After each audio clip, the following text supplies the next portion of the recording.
Assalamualaikum warahmatullahi wabarakatuh. Jumpa lagi kita dalam channel saya. Hari ini hari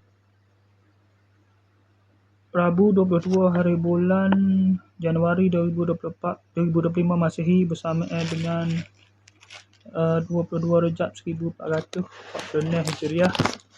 Seperti biasa, sekarang ni pukul 5.36 petang. Seperti biasa, video dalam report kita untuk petang ni atau hari ni.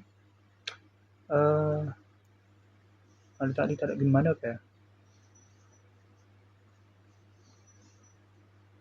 Lepas awak daily report tu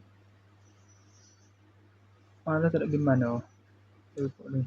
Atas kata kan tak ada keluar ke mana-mana.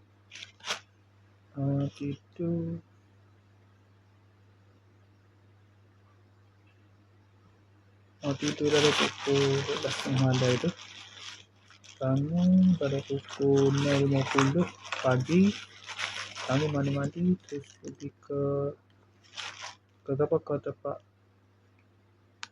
kerja lah, kedai Fikri. Lepas tu singgah minum ais tu, sampai dah ke rumah ya. Pukul 8.30 tu tolak pukul 8.40 lah dia lewat sikit pergi kerja dengan lah. Lepas tu sambung kerjaan lagi tu bing atas ya. Bing atas tu di rumah ada tu bing busi bawah tu sepatai ya. Mana bing tak siwi kerak bata tu dekah lah. Bing dekah gitu lah. Tu hari ni tak boleh buat banyak hari ni. Jadi awal sikit ya. 1.30 balik ya. 1.30 hari balik. Klik tu main internet kejap tu. Pukul 3 semaya dahulu. Lepas tu dah ada pukul 5 saat ni mayasa. Makan tengah hari ya. Tengah hari makan minum air dah ni kan. Jadi makan tengah hari kelewat sikit lah. Tadi 3.30 3.30 kopak dia bawa makan sikit.